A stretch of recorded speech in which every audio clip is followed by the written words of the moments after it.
Yay! All right, everybody. Alive. Welcome back to another Monday night episode of Coin Q&A. We got our panel with us tonight. We got some good submissions in through our emails and our Facebook group. Remember, you could always reach us at info@liveqa.com. And on our Facebook group, which I have no idea what it's called. I should know this. Coin Q&A on Facebook. So you can always find us there. Welcome to our show. Got people in the chat. Welcome everybody in the chat. Always good to see your smiling. I guess your names on there because we really can't see your faces, but welcome everybody. So let's get started with our introductions. And Adam, would you like to start us off tonight? Sure. I'm Adam. I've been collecting for over a decade now, and I like varieties and Lincoln scents, cherry picking, Franklin varieties. I like toners also. And that's about it.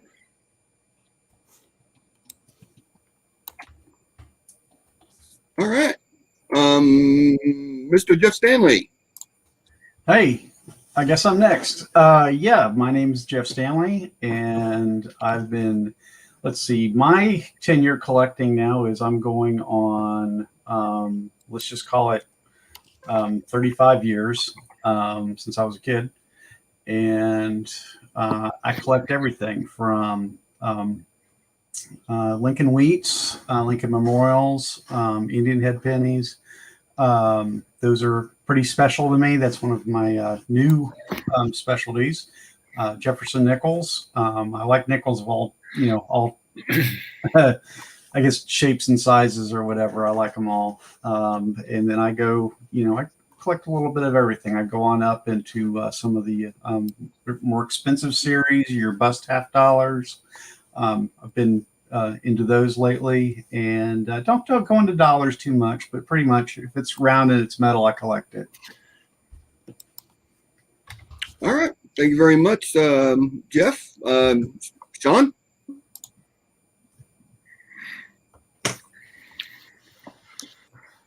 You're muted. He's on mute. You're on mute. Okay. All right. Good evening, everyone. You guys know me as Sean on Blue Ridge Silverhound. Yeah, apparently I'm a novice with this whole, video stuff. But anyways, thank you guys for joining in tonight. You guys know me as kind of like the resident old guy on YouTube. It's been around for a while. I do a little bit of everything. My two favorite subjects in numismatics are U.S. coins and currency. Wait, that's two right there. And I was going to say Canadian coins is a distant third. But these days I've been working on attributing probably 3 years worth of Lincoln cent finds out of like wheat cent bags and stuff like that. I forgot that I had put aside, and now it's spilling out everywhere. And the wife says, if you don't go through that, I'm going to throw it away. I'm like, yeah, don't do that.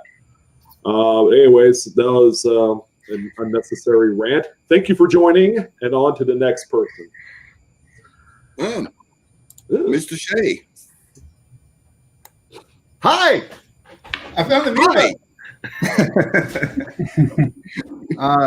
I am Shea Hoffmaster, also known as Mantic Coins, and I have been collecting a lot of different varieties. I love varieties, double dyes, RPMs, repunch dates, the whole thing.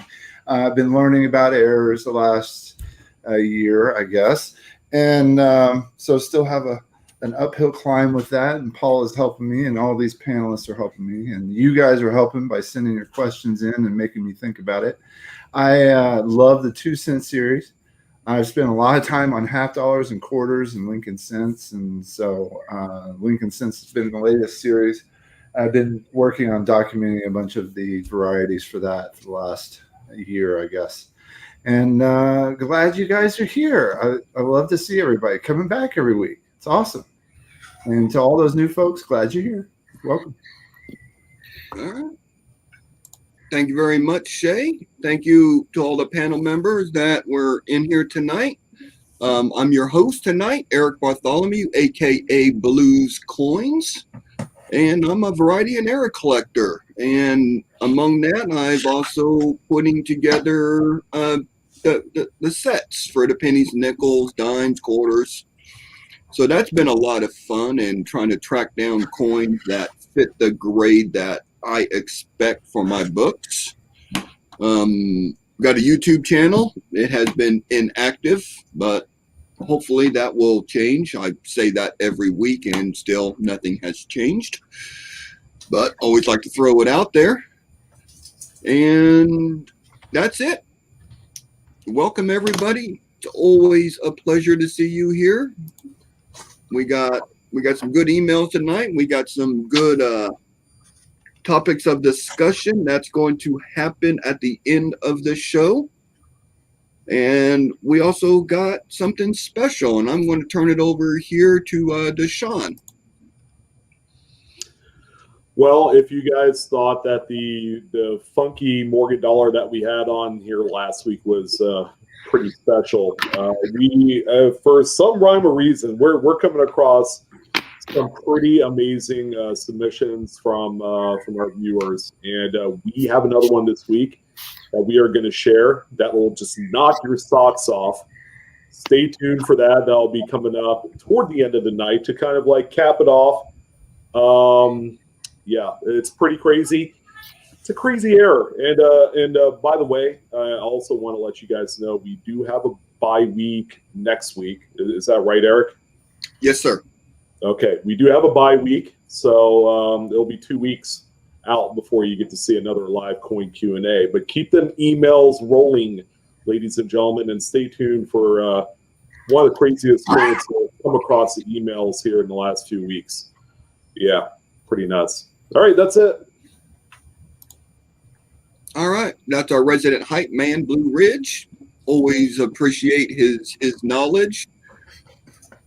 He's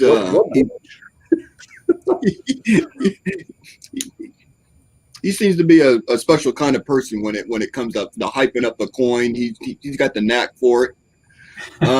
People are asking about Carl. I watch a lot of TV, so that helps. Yeah. Carl is here. I think he had to get off for a little bit to take care of a phone call. So he might be back, or he just might be hanging out in chat tonight. So that's all I got. Are we ready for some emails, gentlemen? Let's do it. All right. All right. You know what? I'll go ahead and read this. I'll serve my penance for being very terrible about doing email this week. Jody W., new to collecting. Question edited for show. I just recently heard of the West Point quarters. I found 12 tall grass prairie in a brand new box from the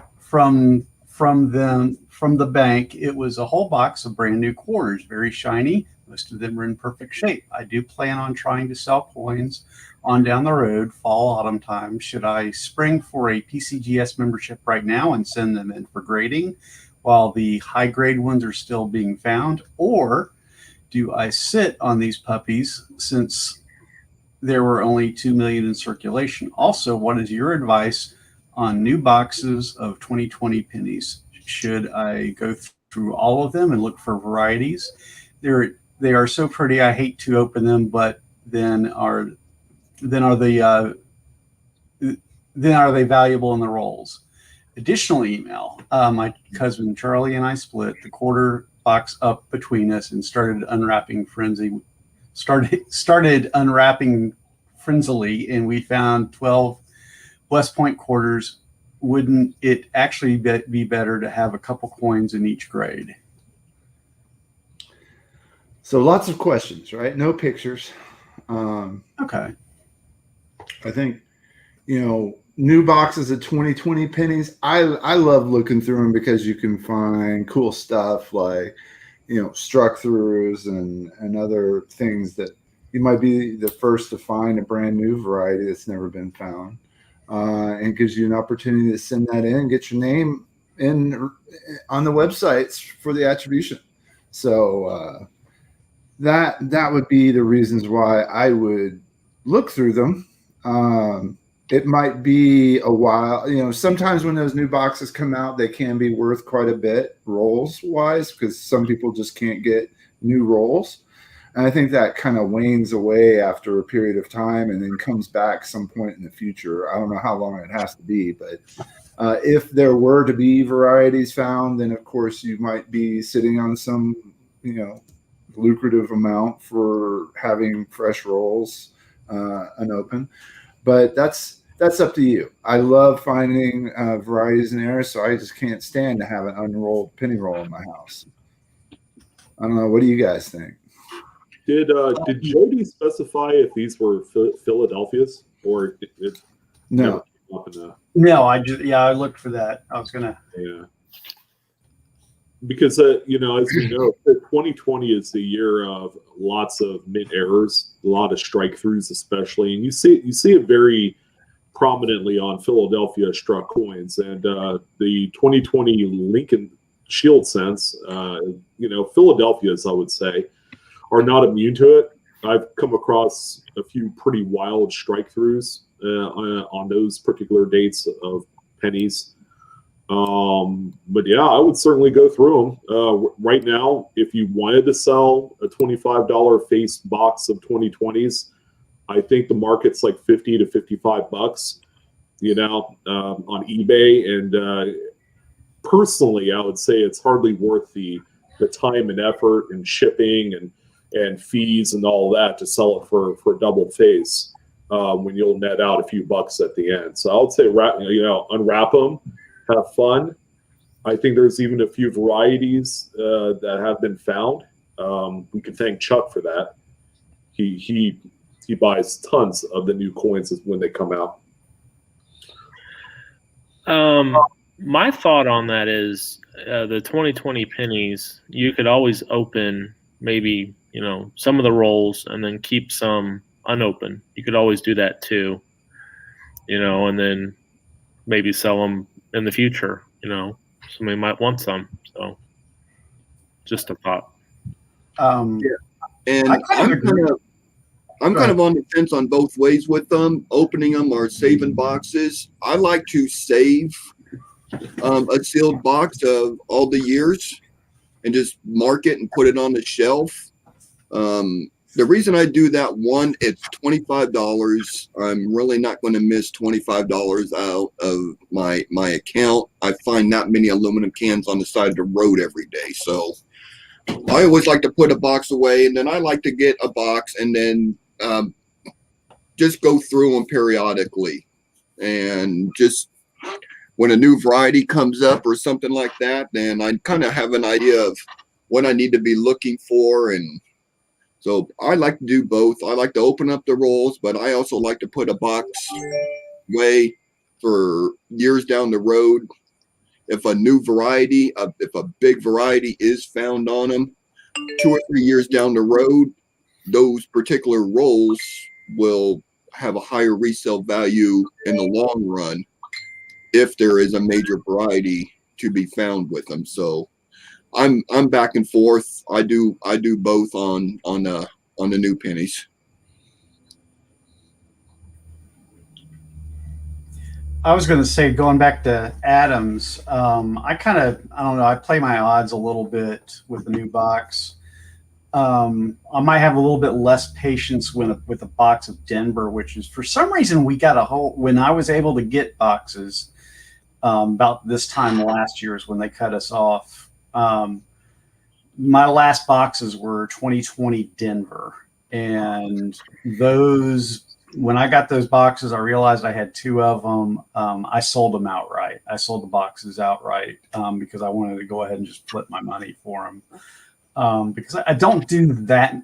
I don't do errors so much. If I was going to look for something, I wanted to find varieties, and I typically don't run across those in Denver's, but I mean, I know I've been proven wrong several times. Now, Philly, for some reason in my area, the Philly 2020 Double Die 01 was prevalent in my area. I found 3 of them in pocket change. If I found a Philly, I'd go through that whole entire box. But typically if I had a new box of even Philly, I'd probably go through half of it. If I didn't really find anything, I'd probably stop right there and sell the rolls off. And as far as grading the W quarters, I honestly, if you're really good at grading, and you can pick out the best ones, I would send those in maybe. But if they're just average BU, I wouldn't spend the money on it. You're going to pay a lot of money for grading. So, yeah, I sent 2 of the W's in that one of them was came back a 64, so I lost money on that. I had another one that came back as a 66. So they probably balanced out. and the value is going to go up. So I mean, I think at some point, so you could always wait and then send them in maybe 5 years from now or whatever.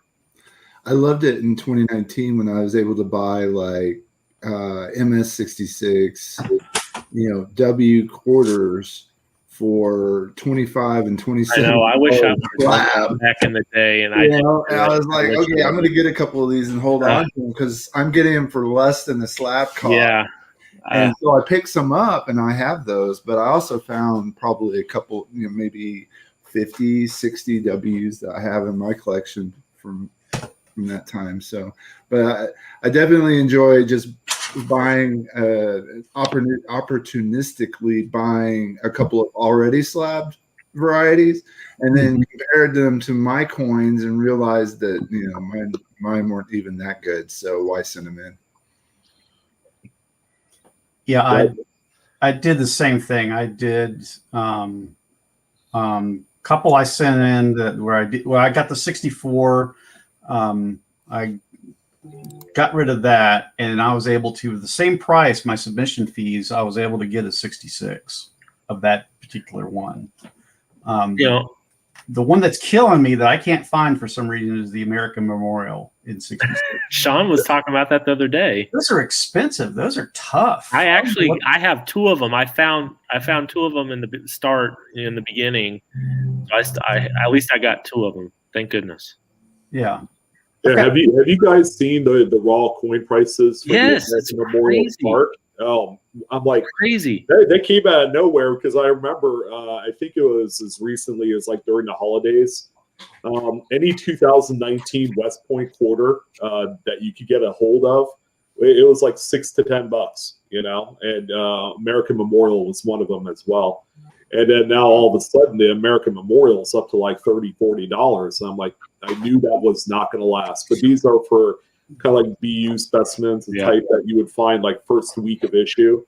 The more circulated stuff, they're not quite going for that much. But I said it all along. I'm like, there's only 2 million of these. And PCGS at the time was doing, I think, the $20 kind of like flat value submission costs for the West Points, and they're not doing that anymore.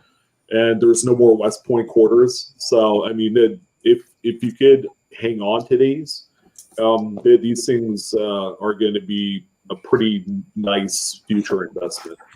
And you probably can't retire off of them, but coins that customarily you can sell for $10 today might be. Yeah, I'm probably going to try to get some more too.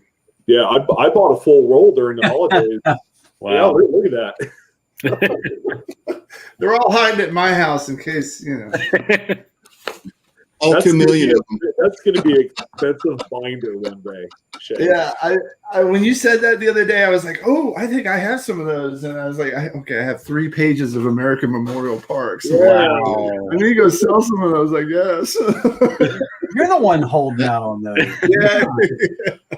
Yeah, I know. That's a lot of laundry right there. Shay's cornering the market over there. Yeah. I tried on the 2 cents, but couldn't do it. So now it's AMP. So. Well, one thing, if you had, let's say you're one of those people that has a bunch of them and you can have at least 100, then you can always send them in bulk and save yourself money on the grading cost. Could do that. Cool. I do have some nice. I mean, all those that I have are straight out of the first roll, because I got really lucky and got a number of boxes. I think I got like 5 or 6 brand new boxes in a row. It was awesome. And I have videos out there where I'm going W like every 30 seconds. Yeah. It was a big deal. This was something completely new. I mean, who would have thought that they would insert a circulation rarity? And it was great. It got new people in there, but I felt like at the same time, I was like, man, are we going to have another conversation about more West Point quarters each and every single release? And I got, at the end of it all, I got tired. Yeah. Personally, I was happy to hear they weren't going to do it for 2021. I'm done. Well, now they got the Morgan and Peace dollar coming in. Too bad. Hey, you know what's going to be a mess, I tell you. The new Washington crossing the Delaware quarter has become kind of an afterthought because of like the Morgan and Peace and all that stuff, and there's no West Points that Mint is releasing out in circulation. I think I kind of like the design. It has kind of like that throwback flavor of the bicentennial, drummer boy quarters. But yeah, I think it's been buried under so much other kind of like more interesting product that we're going to see this year. And the new Silver Eagles with the new revised reverse design. That's going to be fun as well. So I need to get one that's the old design. I still haven't done that yet. Which one? Right. The proof? No. Well, did they have a business? Don't they have a business strike one too? For 2021? Yeah. Yeah, they just have the regular bullion type. Yeah, I don't have one of those. I need one. Yeah, well, my local LCS has tons of them. So tons of them at $40 a piece. Wow. Like, really? Yeah, but all right, before we get to our next email, we got one of our long-term supporters, Big Red Bullion. We all know him as Redneck Stacker, and he did a channel name, so please make note of that. He changed his YouTube channel to Big Red Bullion, so welcome, appreciate you. You're always around, so it's always good to see you. Absolutely. So just make a mental note of that. Redneck Stacker. Redneck Stacker did a channel name change. There he is. So, and we hope you're doing well. We know you're going through some stuff right now. So yeah. If anybody wants to support him, he likes the peanut M&Ms. He can't get them up in Canada. Those are great, though. Really? Yeah. So, all right, let's go to our next submission here. We got one from D. Drake regarding U.S. Mint gift shops. All right. Since last March, the Denver Mint gift shop and tours have been closed to the public. The question: if you're able to get inside the Mint gift shop on the day it reopens, what are you looking to buy? They might not have it available, but would you still want to go look? I think this is a very interesting question. I've never been in none of the U.S. Mint, so I would love to sign up and be able to take a tour and see that whole process live. But if I was going to get something out of a Mint gift shop, I would at least get something that represents that I was there. Even it might not even have to be a coin. It could just be some little novelty gift, maybe a coffee cup or something, just to say that, yeah, I was there. So that's what I would pick up. Just something just to say I was in the gift. I was at the U.S. Mint. Those right there. So The souvenir sets. they sell these in the mint shop, and there were what was it, 1984 or what year did they not have the 82 and 83. 82 and 83? But you can get these out there on the internet, but sometimes you never know. But yeah, they have these. They look just like U.S. mint sets, and they come in packs in Philadelphia and Denver, and you can buy them right in the gift shop. So this is what they look like, in case you haven't seen. Nice. Yeah, I need to get over to the Denver Mint. I've never been there. This one has a nice big old token in it too. Yeah, I like those U.S. Mint tokens. Those are produced right there at the Mint facility. I think they even have a mint mark, don't they, Shay? Let me see. Yeah, I think so. I remember getting something like that, I believe, at the San Francisco Mint. And yeah, the souvenir sets are awesome. Do they do tours there at the San Francisco Mint? The old facility when they were Okay. doing it. Yeah, they haven't done it in a while. And what I can tell you, they don't go there with the expectation that you're going to get some high dollar stuff. It's a lot of souvenir type items. So yeah, get something that'll help, just kind of signify your visit to the Mint. Because a lot of the stuff that you can get, you can just get right off their website. There you go. That's There's your cool. mint mark. It did have a mint mark on the token. Very cool.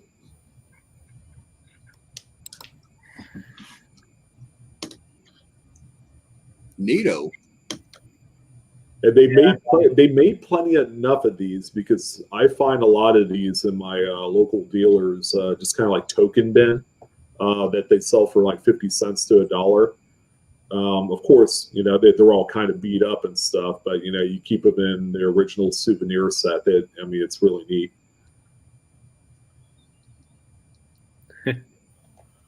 No RPM.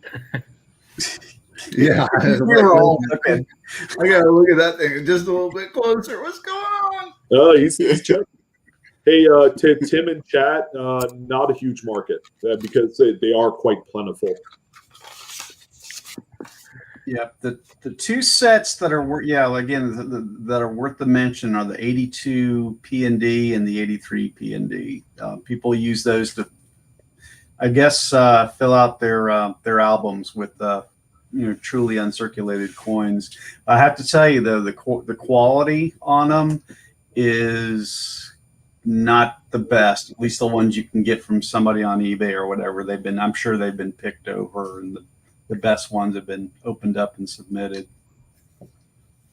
Call me crazy. I want a BU roll of 83p quarters. Yeah. It's going to be the stupidest amount of money I'll ever spend on something. It's going to be that. Yeah, that and 2009 nickels, Philadelphia. Yeah. Yeah. Or D, Denver too. Yeah. Yeah. A nice bank mint roll at 83 quarters would be killer. They are almost non-existent. It's like what is it, Jeff? The 2009 nickels. Those Don't even get me started. Don't even get me started on those stupid things. I found a roll at the show this weekend, and the guy wanted $150. What? Yes. 100. I told him to get lost. Boy, I'm Almost $4 mad that you didn't go buy a whole box when they came out. Man, that'd be crazy. Nah, it's not. They're worth a lot. They're not worth that much. Hey, if I could find that Donkey Kong machine that I put all my 83 quarters in, I'd be all right. Dude, I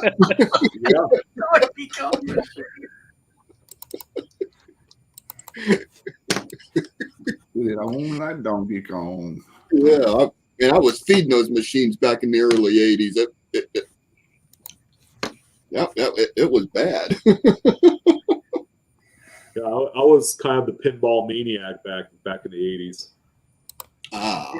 Yeah, I had a friend who we would go to when I was 13, so that was 1983. You can do the math, figure out how old I am. We would go. That's the year I was born. So our parents would drop us off at Six Flags, and this dude would pay what it was like $20 to get in, and this guy would easily dump $50 in the stupid Donkey Kong machine when we'd go. $50. That's a lot of time. Seriously, every last penny he had went in that Donkey Kong. I mean, like the whole time playing Donkey Kong. I'm going around with my friends. He must not have been very good at it because he put $50 into it every time he played. Mine was Galaga and a Red Baron. That's right. Galaga. Mine was it 1942? That's a good one. Yeah, there was one other one. That was just, yeah. Pac-Man. Yeah, Pac-Man. Galaga was good. Yeah. Oh, I went to Dave and Buster's just a few weeks ago, and I played the supersized Pac-Man, the one that like goes to the roof, and it's like 30 feet tall. It's fun. Everybody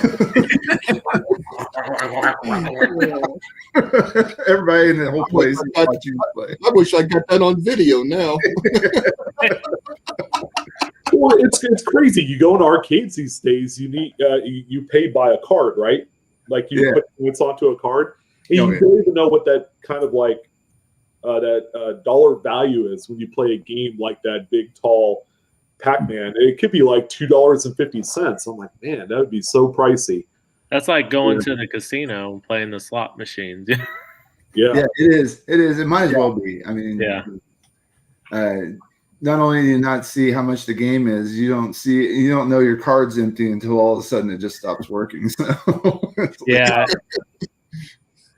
I'll tell you one fun slot machine they had at the at the Atlanta A&A show last year was they had all of the America Samoa quarter rolls in like a quarter changer. Yeah. And I thought I would play that a few times and get a W out of it. I probably went through like about $10 worth, and the guy came over. He said, "Yeah, there's no West Points in there." Great. I knew what I was doing. 50 cents a piece. I'm a loser. Somebody said Hubert. That was one I always played. Hubert, that was fun. Yeah. I love that one. Pong. Pong. Did you see that coin? What You was see that? the Pong coin? That new Pong coin? When did that come out? No. Yeah, the American Inventors dollar or whatever. Isn't it going to be Pong? I think so. That's for this year, right? Yeah. Yeah, like in fall. Oh, no way. Yeah. It's got like the screen, and you see the ball going across the screen on the coin. It's pretty cool. Oh, so it's a coin with a screen and a die chip. Yeah, big old vibration. Yeah. That's pretty. Sorry, I call it the way I see it. Nobody ever brings up the American invention dollar coins. People forget that even exists. I love them. It's a neat series. Yeah, I like the one with the rotary telephone number on it. I think that one's pretty neat. Yeah. So how many are going to sit in bank vaults for 50 years? Oh, like the presidential series? Yeah, I know. It's crazy. With all the missing edge lettering? You know, I really want to find some rolls of 2000p Sacagaweas, but I don't even know if they have them anymore. That's a tough one. Sacagaweas? The 2000p. I want to go through and find some Wooden Eagles. I might have a vendor for you. Oh, okay. I'm not sure what he did with them. He still might have them. I'll ask him. You all know it's CJ. He got a big lot of them at one time, and I'm not sure what he ever did with them. So sometimes we do. If for those of you who don't know, we have a Facebook page, Coin Q&A, and you can go answer the questions. And please don't skip the questions because you'll just get denied. But answer the questions. There's no real wrong answer, but you do have to answer it like a human. But we had a couple of postings, so we figured that we would bring them over to the show and show them live tonight. So there's 2 of them for us to look at. Here's the first one.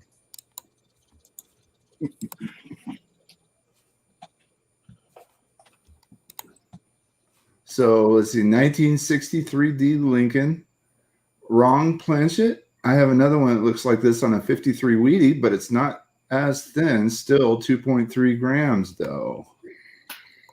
Let's see. There we go. Let's make that a little bigger. Oh, I know what this is. That's only because we talked about it earlier. Well, Blues, you have to raise your hands if you want to be acknowledged. Yeah, I got to, what, pass the talking stick?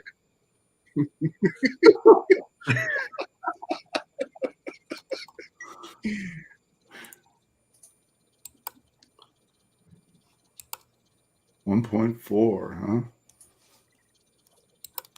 That's it. Looks like pretty much everybody inside the chat already answered the question, so we go into the next one.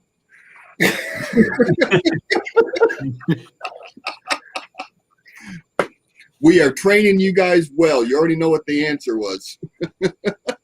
Well, okay. Well, how about we follow up with the chat of why this was the case? Why did people acid dip these coins back in the day? School experiment? It's possible. It probably happened at school. Science Vending classes? machines. Oh, who said that? I did. Vending machines. Wait, your name's Vending Machines? No, I'm just kidding. Yes, Adam is correct. Get 9 cents for nothing, huh? Yep. Yep. Hey, Okay, Mr. Corn Dragon also got the correct answer. I think I just learned something. It's a good night. I learned something on a Monday. Really, Eric? You didn't know that? I might have heard that once before in the past, but it didn't even dawn on me that they were shrinking them down for the vending machines at the time. Well, vending machines have had a pretty peculiar kind of like place in numismatic history. The 55 video that we all know and love. Yeah, Adam knows this. Yes, that's awesome. Yeah, the first few examples were actually found on packs of smokes that you used to get from a vending machine. You'd pay, how much was it? 25 cents for a pack, and then you would buy the pack of cigarettes that comes out of the vending machine, and they would have 2 pennies stuck on cellophane wrapper onto that pack of smokes. And this was like somewhere in Rhode Island or Connecticut or somewhere. Northeast somewhere. Yeah, somewhere in the New England region. And it turns out that these coins that were coming out of these vending machines were actually the first documented 55 VDOs, the FS 101. Yeah,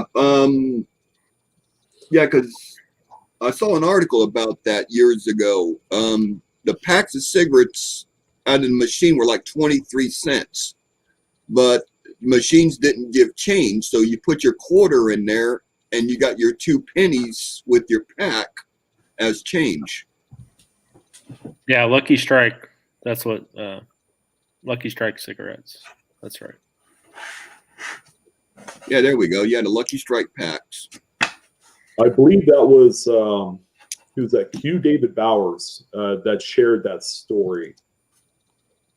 And if you guys don't know who he is, he's a prominent numismatist. He worked for PCGS, Collectors Universe, for a while. But yeah, that's the guy right there.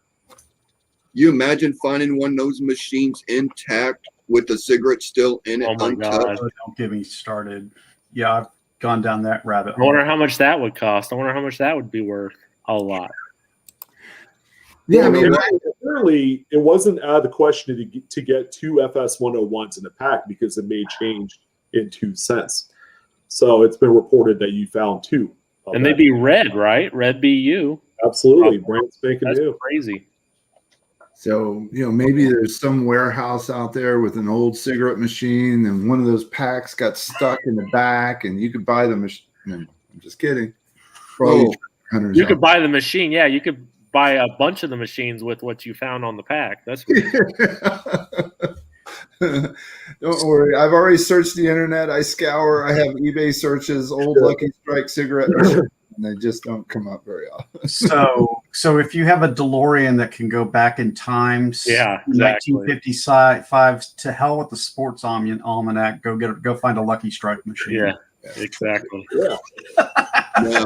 I'd buy them all too. Yes.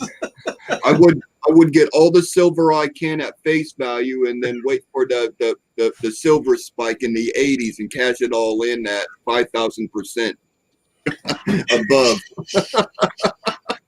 What's interesting is how much the vending machine industry has actually impacted decisions made by the U.S. Mint. It would be kind of cool, like going back and looking at the SBA dollar and what that did to the industry. And there's other times when coins were rejected by the industry, like the aluminum cents, because they couldn't make them register and all sorts of things. Yeah. Oh yeah, they had a big part in coinage back in the day. Even with the new quarters that came out, they were complaining that they didn't work in the machines. So yeah, there's been big legislation about that in the past. Yeah, they got a big impact on our coinage.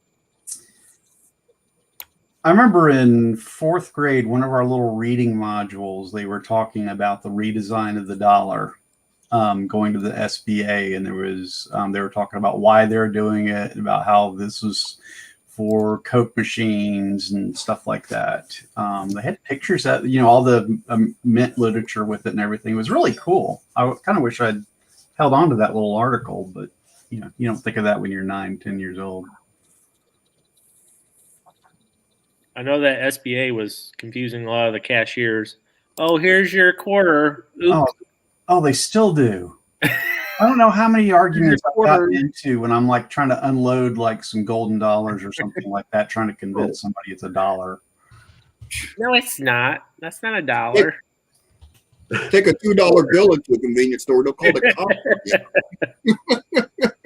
I've actually had people that have explained to me, and it took like 2-3 minutes to explain, like, yeah, we don't like auditing our drawer at the end of the night with all of these funky golden dollars, so we prefer if you just pay with regular currency. I'm like, what? I was just like blown away. I'm like, this is legal tender here, lady. But yeah, they don't like counting through them because if they have to float their register back to like $100 or whatever the starting amount is for the night. They say that the dollar coins complicates things, I was like, wow. Yeah. That was like 3 minutes of my life I wouldn't get back, and I just stopped offering dollar coins to people. They're still nice to go through, though. You can find all kinds of absolutely varieties in it.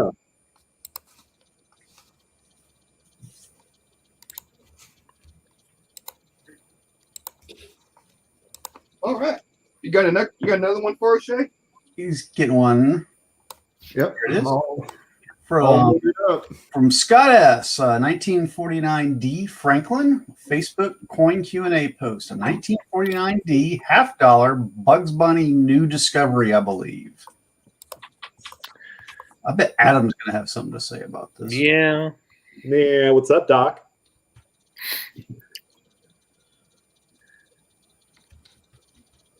Yep. Right there on the end of the lip there.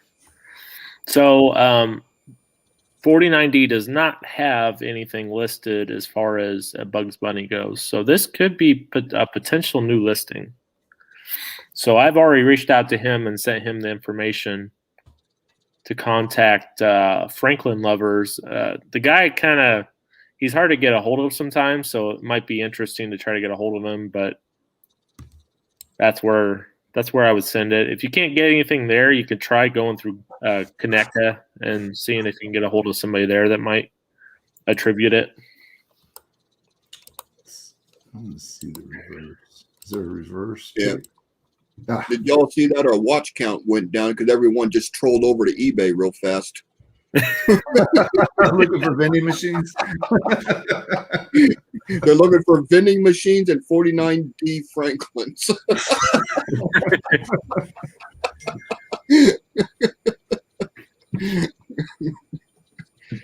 Hey, Adam, since you're the resident expert of this, I did have something that was like weighing heavily on my mind, and I was wondering, how much does grade really impact the Bugs Bunny series? I mean, if you have like a tougher date, is that still a semi kind of rare coin, or do you really want to look for mint state specimens of these? To be honest, mint state is really where you want to look for them. They will still go for some money in circulated condition, but generally I try to find them in mint state because they're easier to see too. I think in mint state, it just depends on the dye state too, because later dye state examples are really hard to see sometimes. And NGC is kind of strict on that. If it's a later dye state, they might not attribute it because of that reason. Oh, okay. So how about full bell lines? I mean, full bell lines, yeah. See, and that's another thing, because if you do mint state and you get the full bell lines, then you're golden. That's quite a bit of money. And like I said, some of those early 50s is really where the money is at. 53D, 52D, 52, 53, 50. 1950 is a big one. 51. It's very common on 51 for Bugs Bunny, but the obverse die-clash FS402 is not as common. So it just depends, but they're worth some money, especially the booger varieties. Those are really, a lot. $500-$600. So keep that in mind when you're looking at Franklin's. Look for that. Look underneath that nose and look on the upper lip, and that's where you want to look for those clashes. And the obverse die-clash FS402, you can find it on the neck also, which qualifies as a FS402 also. Mm-hmm. Adam, I'm sure you've been riding the proverbial gravy train when it comes to these. People just don't understand just how under the radar the Franklin series is. Yeah. I found 8 of them last week. Different dates. 8 of them. That's crazy. Yeah, but when you get them out to the right audience, there is actually quite a dedicated collector base of these. And if you get 2 or 3 people bidding back and forth, and Adam, so I cherry picked the 53D NGC Mint State 65 full bell lines. I found 2 in the same, within 2 weeks, I found 2 of them on eBay. So I kept one for myself, sold the other one on Great Collection for $600. So I bought it for $35. And yeah, I found one last week. I'm waiting for it to come in.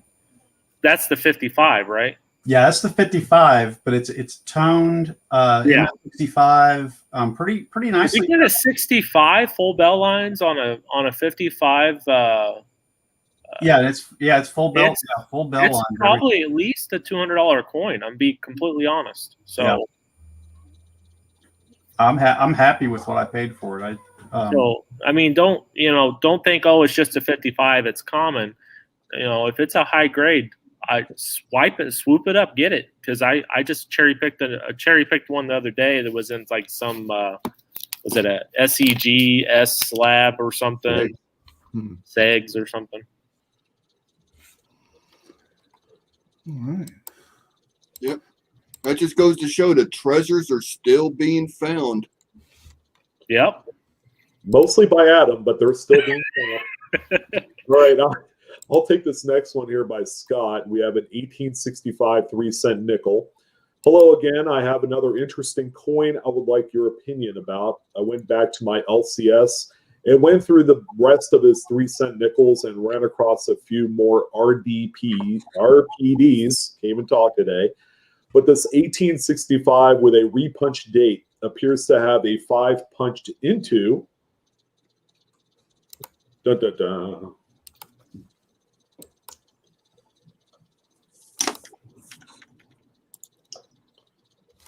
Yeah, this is RPD 003. Also, the cross-reference is the Breen 2513. That's a nice find right there. That is a very nice find. I'm willing to bet the grade's not that high, but man, is that strong, even in this condition state. Yeah. I believe they said that they could be found in a mint state, and I believe MS65 is the highest grade, or 66 is the highest grade for them. Is this the Indian? 3 cent. 3 cent nickel. Okay. Which I still can't wrap my head around 3 cent and nickel in the same sentence. 3 cent. There are a lot of varieties out there that you can go in. 75 is so common. I don't know how many 75s I look at and that have that one in the neck thing, and I'm just like, there's so many out there. Yeah, Kevin Flynn and Edward Fletcher, they teamed up and they came out with a reference guide for them, and it is really good guide to have in your collection. Some of those are really tough dates too. Yes. Really tough dates. Yeah. So finding something like that in a silver, non-silver bargain bin type of thing, that's outstanding. Yeah, real quick for everyone in chat, if you're experiencing some lag on your end, you can either refresh your screen or get out of YouTube and just go back in and come back into the stream. Usually that'll help.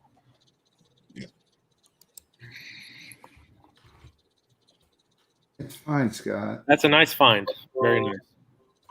What does Jeff have there? Wait a minute. What book does Jeff have? Yeah, You're muted, Jeff. Yeah, it's the book. What year is your book? This 3rd edition. Is there a newer one? Because I got 2009. I got this one. Oh, yeah, that's the older one, I think.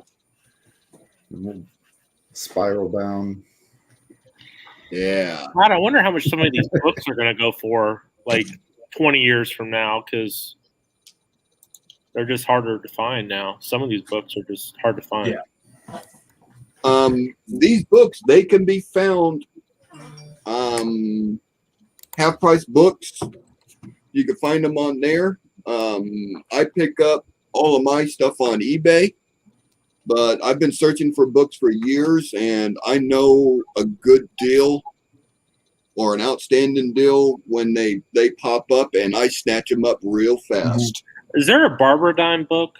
Yeah. Yeah. Yeah, actually there is, and I just got one off the eBay for $18. Good deal. It was shipped today. I found it last night and picked it up, and it was shipped today. So I get to add the Barber dime book to my arsenal of reference guides. Yeah, they do one for the dime, quarter, and half. I got them all in like one shot from the same guy. Yeah. Another Flynn book. Wait a minute. Here we go. That's the way it should be. You get the book first. Yeah, they say That the ain't no information lie. that you read out of books is priceless. I mean, it's no joke. The books are an investment by themselves. And I really need to start working on that because it's just valuable information that you can't necessarily find online. It's crazy. I have Especially 16 reference guides for coins in my collection. 16 different books. Ooh. Ooh, that Barber. I can't wait for my Barber dime to come in to thumb through it. There's the quarters. I like this one. There's one. This one. Ooh. What's that? Have you guys seen this one? Oh, that's cool. The Judd Trials and Pattern and Experimental book. Dang it! You got the older. You got the 5th edition. Dang it! Yeah. Got this at half price books for $1.50. Wow. Like three years ago. I got this one, and this one's not bad, but it has nice full color pictures on the patterns. I'm jealous. I got I'm looking at all these books. I'm like, gosh. Yeah. I got a 5th edition Judd Here's another pattern one. book too. Oh, commemoratives. Okay. Yeah, early commems. Yeah, there's actually a book. This is by Slaba. Did you see That's a the? tough one too, right there. It's thin, man. It's only like 60 pages or something. This one really isn't bad. It's the authoritative reference on the commems. It's a pretty good one. It's got a lot of varieties listed in it. Let's see what we got. Of course, you recognize this one, don't you, Adam? Yes. Yeah. I'm almost got a whole set of Franklin's varieties put together. This is my. Oh, well, no, that's not it.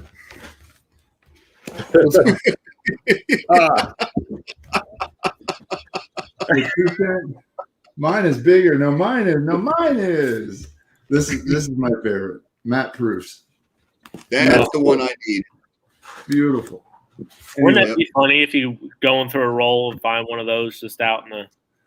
So whenever I'm in the doghouse, all I have to do is read, and so you can tell I'm in the doghouse quite a bit. Yeah.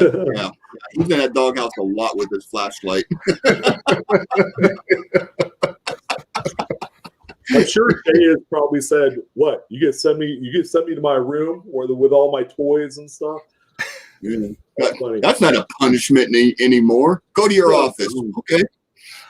Well, I was always thinking, I like looking at different series, and there's so many things in those authoritative references that you can't find anywhere else, or really at all easily. Yeah. Now, like the 2-cent proofs, like there's more information in the authoritative reference than I found anywhere about the 2-cent proofs, and the restrikes, and he often has letters between mint employees and directors and people that are influencing the creation of the coin, and just tons of information and background that you just can't find. Kevin Flynn just did a great job of doing the research, so it's hard to beat. Anyway, Yeah. Those books will help you find the pickup points nobody knows anymore, right? Yeah. That's a book to have in your collection. That's number one right there. That's the first one. If you want to understand the difference between error and garbage, that's the one you need to read. And mint, it has mint process. It has everything in it that you need to start. Good book. That's good to have right there. If you're going to get one book, I would get that book. Yeah, for sure. For sure. Yes, Tim, this has come up quite frequently. It is in the works. They've changed publishers. We're just waiting at this point. But that is. Don't go spend $200 for a cherry picker guide online either. No, yeah, No. don't do that, please. Someone wants me to- Buy the digital version first. Someone wants me to show the buy book. Oh, Oh, that's got all the buys in it. That's awesome. Yeah, it's got all the buys and Wow. connectors and die breaks and That is That's look cool. at that. It's even got the little they shaded the area where you would Yeah. find that sort of thing. Yeah. That isn't that cool? is nutty. I like it. Cool. yeah, I kind of want that. So you know my address. My dear friend, Miss Paula, got that for me. She made my year. I think I don't think I stopped talking about that book for at least 2 months. Nope. I was going through all my books. I got that one. I got that one. I got that one. We're still on books. I stepped away for a while there.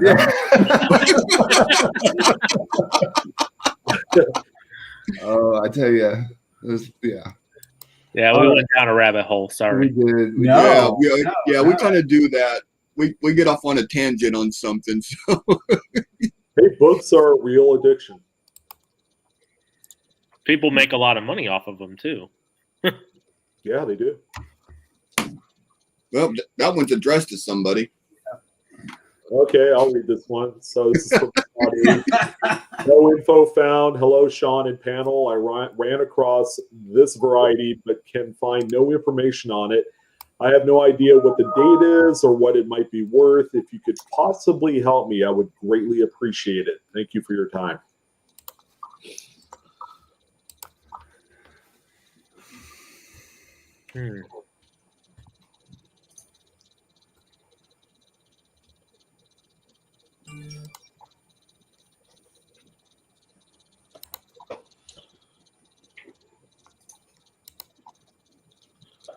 On the surface, you want to say, well, man, that looks like a variety.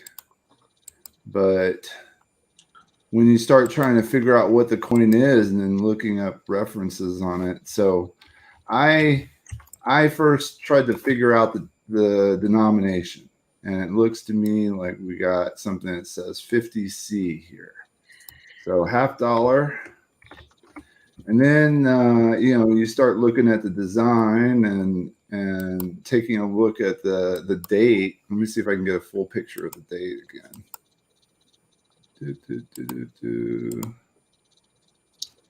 Maybe here. Yeah. So, I was like, okay, 1831, 1881, I don't know. But man, that looks funky to me already. Everything about that looks wrong, right? And you start looking up the design. Now I know these early bust $50 are really, they got more pointy stars than that. And I don't, I think these even had edge lettering. So I started looking up the style of the date and looking at the all these stars and their placement, the shape of the bust and the head and even these curls, and everything just says Fake. Yeah. So, oh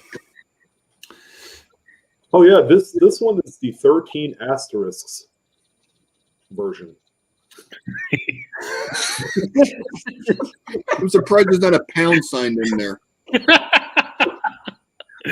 Well, if you look at the spacing of the stars, look at the spacing. It's all off. It's like,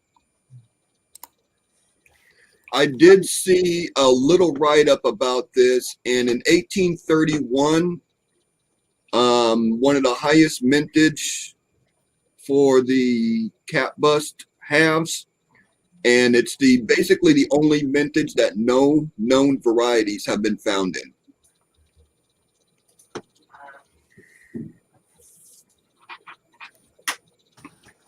The whole coin looks funky. Yeah, the type style of the date is all wrong. obviously. I mean, that's apparent. If it was a 50-cent piece, it looks like it used the adopted bust for the half dime and the 10-cent because it's like a larger, bust on there. Yeah, it's just, crazy what people are willing to do these days. And plus, it's also got that kind of like cast electrotype look to it, for whatever that's worth. Let me see right here. Overton variety. Okay, I don't have the Overton book, so I'm going off what I saw. I believe it was in the red book. They just had a little write-up on it.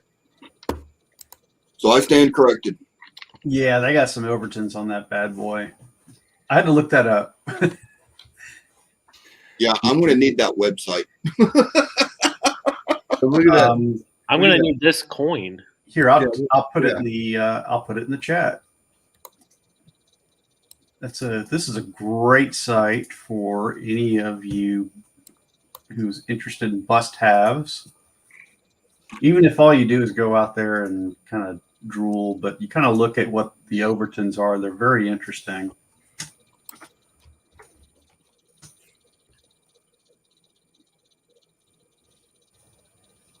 Yeah, that's what it's supposed to look like.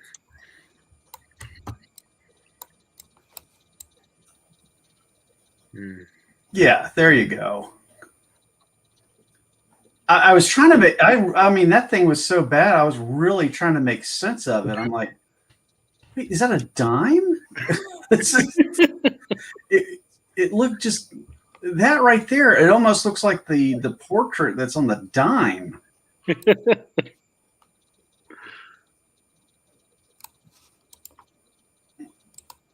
When I first saw this email, I didn't even know what coin it was.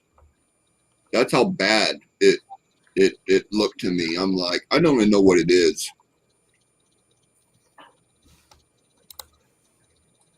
I mean, I know some of the artistry with some of these, Chinese fakes or whatever is to do worn coins, but man, they went overboard with that one.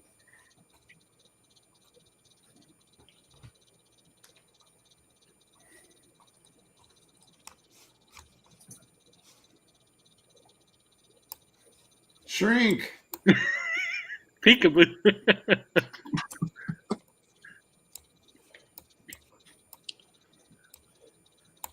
There we go.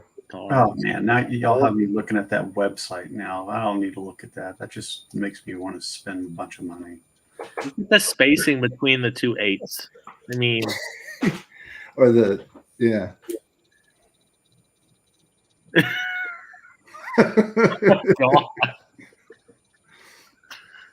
Yep. They put So I think maybe the characteristics of the doubling, whether they were screwed up when they were making the coin or not, but it kind of distracts you from the fact that this is a fake coin.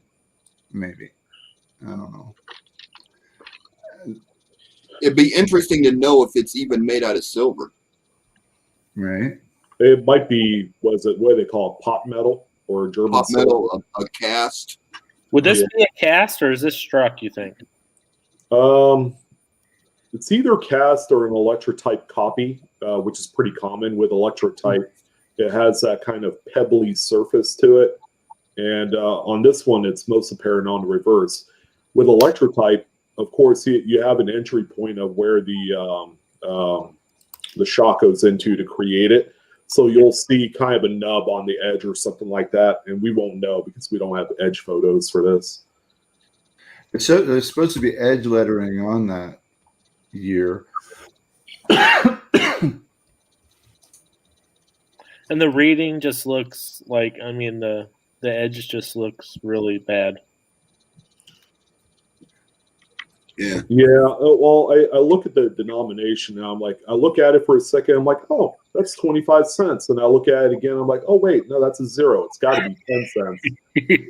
And then Shay said, oh, this looks like a 50-cent piece. So, the jury is out on what denomination this is.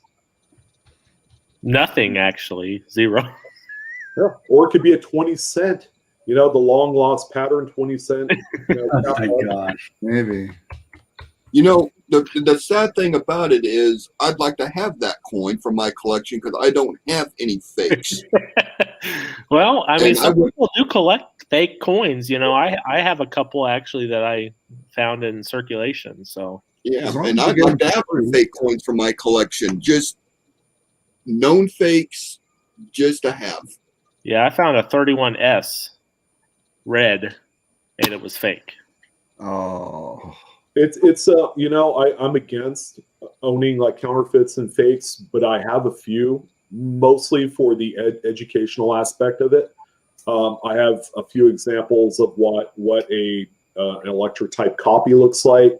I have a few cast counterfeits. I have a few copper kind of like restrikes, like large cents, half cents. I always have a few of them, and if I have any question, I usually refer back to those. And it's on a few occasions they've actually saved my bacon on future purchases, especially when they're raw. That's a huge red flag, Okay. Scott says that they tested it. It's silver. Interesting.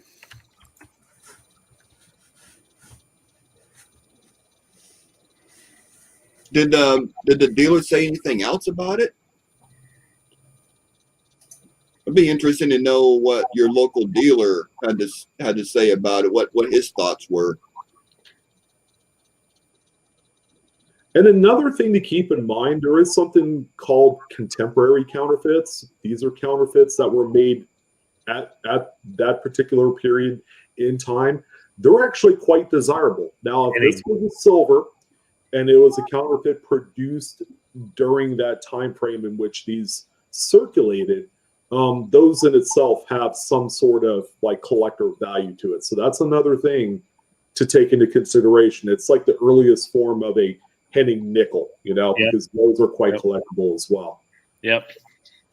Jeff knows all about those, don't you, Jeff? I'm to the point now where I am tracking them for market values and stuff for the Jefferson nickel group. Trying to kind of come up with as I see stuff the different years come up for sale and completed sales, I'm tracking the sales of them. Is there a Jefferson nickel Facebook group? Yes. See, I'm not a member of it. I guess I need to look into that because I can't believe you were not in there. I'm not a member. That's crazy because I like Jefferson nickels too. So yes, Scott, you might actually have something here just based on how crude this one was put together. I'm leaning more toward this one being a much older counterfeit and not something that's modern, kind of like made overseas type affair, just based off of, a few of the things that I see. Counterfeiting was huge in the middle 19th century. And sometimes they made them out of silver, just to throw people off even more, right? Yeah. Because a variety would be, or certain dates would be worth even more than just the silver. So, I mean, they did the racketeer nickel back in the day, and this was in the 1800s as well. So, if there was any opportunity to get one over on bankers and just anybody, bar owners and all that stuff, they would do so.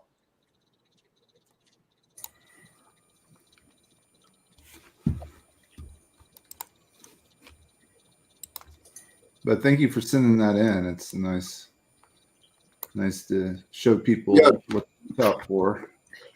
Scott. I don't think Wexler does anything with these type of things when it comes to contemporary counterfeits. There was someone that I've talked to, but it's been years ago, and I don't know if that person even exists on the grid anymore in terms of this. That was probably 12, 13 years ago that I met him. Yeah. Hey Scott, yeah, if you get any type of follow-up or anything about it, please get back with us on our email. We'll be interested to know what's being said and what's being told about the coin. It's just a good learning experience for all of us. So yeah, if you hear any follow-ups on it, please get back with us. And I'll send out a few emails to see if I could source a few people that know more about this. That's a good idea, Papa Giorgio. We'll try to see if we can come up with a Facebook group list. That is a good idea now that I think about it. Yeah, but you know, the difficult thing is to promote certain things if we're not members, not knowing, you know. So maybe together we can come up with a list of ones that we know are good, because there's a lot of misinformation out there. So. Yeah, that's true. All right, let's see. I wouldn't mention it if it wasn't a pretty good, pretty decent group. I wouldn't be in it if it wasn't a decent group. Yeah. All right, we got one from Darren S. in reference to a 2019 S Lincoln. Hey guys, I enjoy your show. Well, thank you very much. Appreciate that. And thanks for your time. I have this roll of 2019 S's. Can you tell me the name of this error?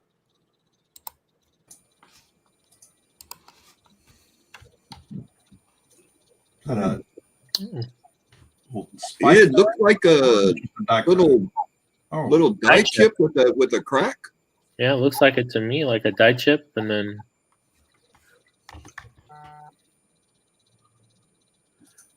So the generic term spike head would not apply to this because the spike or the crack does not go to the edge. Am I right?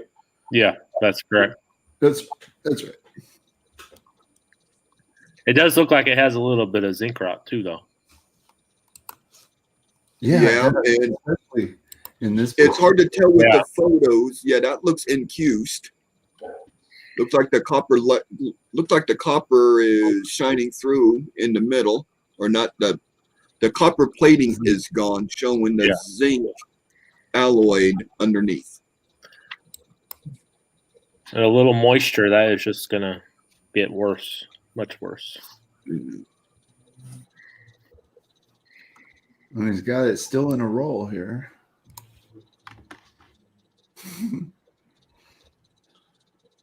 Makes you wonder how many more of those there are. So see, that's a roll I would be like, all right, I got to open this and see what else we got. See if there's a Did he say these are 2019 S's, like proof, or he put that in there as plural? Oh, I think that was plural because this looks like a circulated coin. Oh, okay. Oh, so 2019s. Or is it? Or 2019 together roll. Because that looks kind of cameo-ish. Cameo-ish, yeah. Yeah. I'm not even sure that's the right terminology, but it sure is. Yeah, right. Lincoln's got a mole on his head. Or something. Or is it? Like, Dr. Pimple Popper might know what it is. It's an access for the brain. Well, do we want to do our discussion topic or the? Yeah. Is that the last email, or we got the last one still? We got that last one. Okay. The last one for the very end. It's that special. All right. We'll do the discussion, I guess. Yeah, the last coin is very special. We love that it was sent to us and we could talk about it. But before we get to that, we're going to go into tonight's topic discussion. And each week, the host of the show gets to pick the topic for the panel members.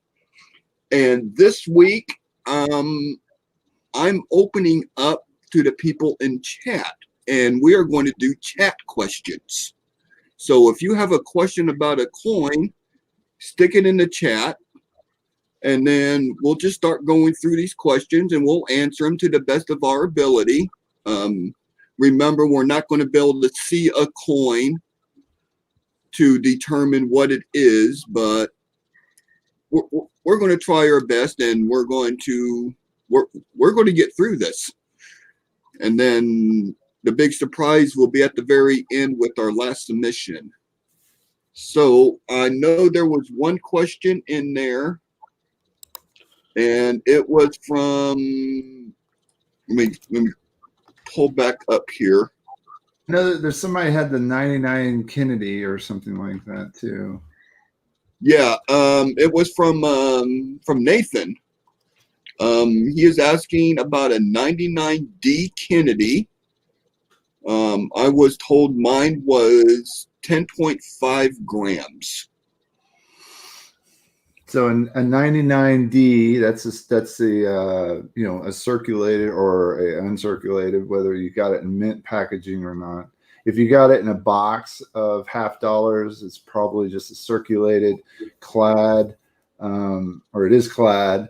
And normally they weigh 11.24 grams. So it's, what is that? About 0.7 grams off. It's 3/4 of a gram off. I wouldn't say that's too far off to be anything really special. Maybe just outside of tolerance, but not unexpected to be maybe a little light. Yeah. And then you'll find 40% silver halves that are 11.2 or up to 11.5. Sometimes they'll be 11.8. You'll find that the 90% silver $50, there should be 12.5, but sometimes they're 12.2 or 12.6. They can vary. There is tolerance that the mint allows in the manufacture of the coins. Now, when it's any possibility for a magician's coin? There is, because you think about the magician's coins. If you drop it on a table and it just goes thud, you can grab another $50 and try it. And if they sound different, that's like your first clue. Second, there'll be a seam around the rim, on the inside of the rim on one of those, and you can pick it up really easy with a loop. And then if those two things are true, then you probably do, because they hollow out a $50 and then take another coin like a peso, and then I don't know, they may glue them together and then put them into that hole, and you have a little hollow area, so that explains it being light. But I've seen them even lighter than that. But yeah, there you go. I like to have my kids will throw them on the ground and they'll pop open, so we see they'll have a British penny on the inside or a peso or whatever, on the back side of the side that opens. Yeah, pretty neat. If you guys are weighing coins, I would, when you use your little scale, make sure you get one that has 2 decimal points to the right, so you get an accurate measurement. Yeah. Now mine's just going to be all kinds of different things because it's trying to figure out what 0 is. But these little digital scales can be picked up $10, $11. They take a couple batteries, but 2 decimal points to the right when you're picking up these little gram scales, and that's going to give you an accurate weight on your coins.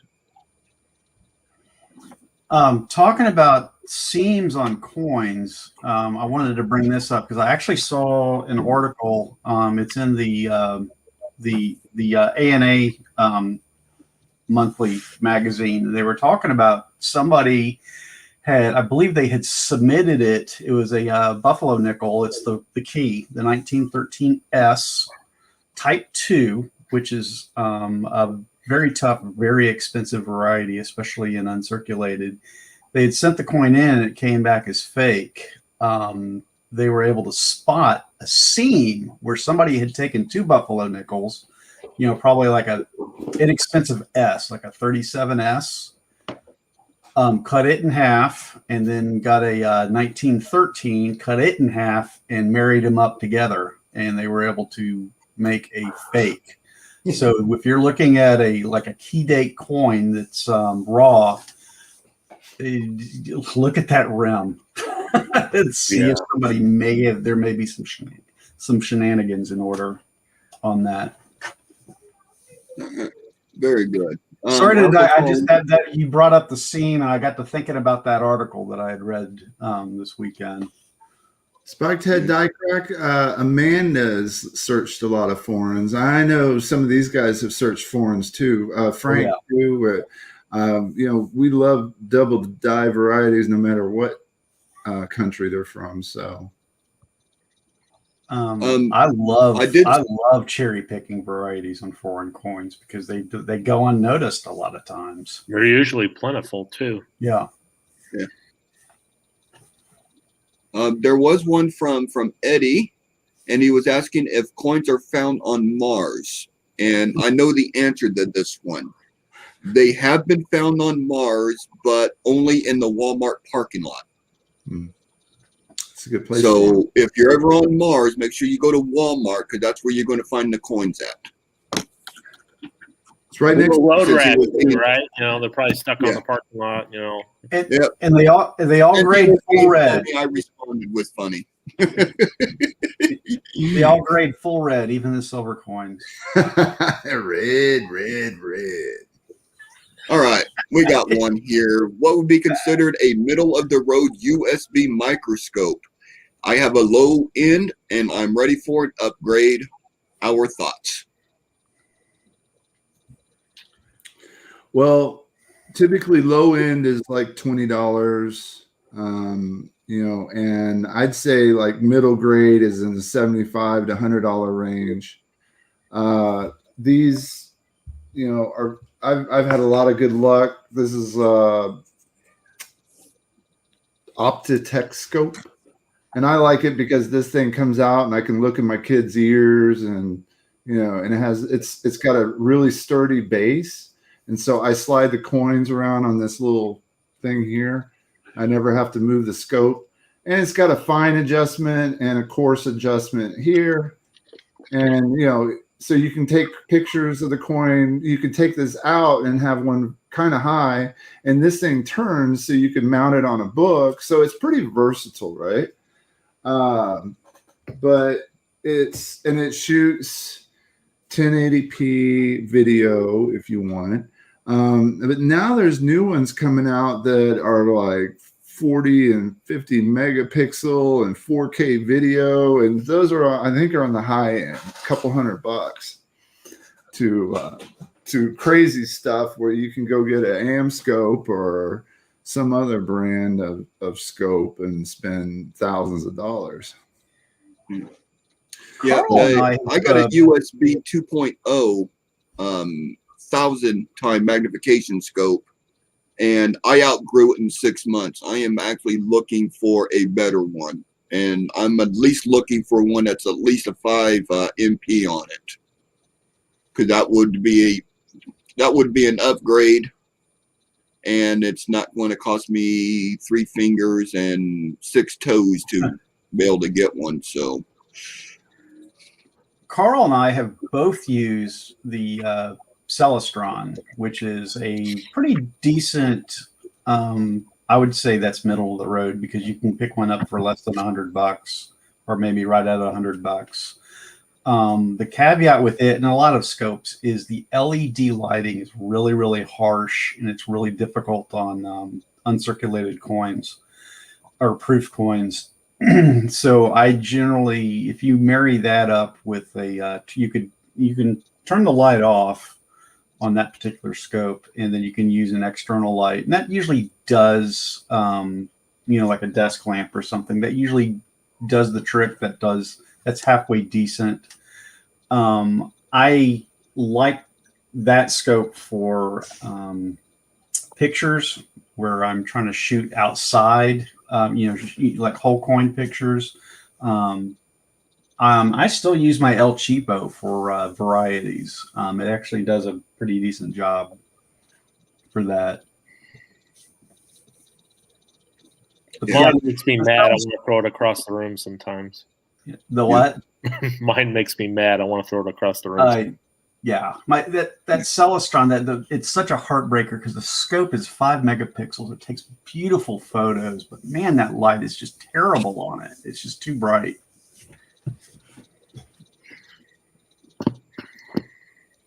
All right. I'm not seeing. Normally, chat is filled with questions that our chat monitors take care of, and tonight everyone's being quiet. There's a link to a scale on Amazon for $13.99. The important thing that you have to remember with the scales is, it's these right here. These are perfectly fine, but the most important thing is that they go to 1/100th of a gram. All right, and when you get this one for $7. Yeah, that one's good. And the good thing that you want to get the 100-gram weight that comes with it, and that's so you can calibrate the scale. And so that link I sent, it's a little bit more expensive, but it comes with the scale, and it's 1/100th of a gram. So, and I think Blue Ridge might have them. If you want to support Blue Ridge, he has a whole bunch of different equipment on his videos, and if you click on them, then he that's a nice little bonus for him. And you can find scales, scopes, all sorts of things on his links. Thanks, Shay. Yeah, there is a bunch of different scopes, and you could go as far as spending $500 to $1,000 on some of them. So, the guys that you see here use those. I'm not going to say low budget, but you really have to do some research because there's always new models coming out every year. There's a good one. Spiked Head Die Crack says, "How do you take such great pictures?" That's a show by itself. Yeah, it really is. I'll tell you. I'll kind of break it down for you. All right, and macro photography. All right, and you can go and spend literally thousands of dollars on camera equipment and lenses and whatnot. And there are setups still live out there where I've been studying some different ones, but depth of field is a problem on macro photography. All right, so as you get closer to the variety, as you dial that lens in and get really close, the depth between, let's say, the letters or the date and the face of the coin is enough to disturb that depth of field. So there's a couple of solutions for this. All right. So what happens is you get the center of the image and it looks really clear, but then it gets fuzzy along the sides, or you get halfway down the date, the edge of the date, it's blurry, and the top of the date, it's beautiful, but everything else is blurry. So do you really want to publish a picture like that? Well, what some people do is called image stacking, and if you have the right equipment, you can adjust down, you can adjust, take a picture, adjust, take a picture, adjust, take a picture, and you have these real fine movements that you can do with certain things like a bellows. A bellows is a piece of camera equipment that allows you to adjust like that and get your zoom in just fine. But then you take 5-10 pictures and you string them together in Adobe Photoshop, and you can stack them and combine them down so that the top of the device, the middle part of the device, and the face of the coin are all in focus. And that's kind of cool. So that'll get you, that's the solution that a lot of people use. Others, you figure out how to spend a whole bunch of money on getting a lens that allows that focus depth to be quite variable so that you can get the face of the coin and the top of the device in focus at the same time. But that's expensive, right? So there you go. James Eubanks asked if there's a double ear on 2020p Lincoln Sense. I just looked it up. There's nothing right now. Currently, double ear.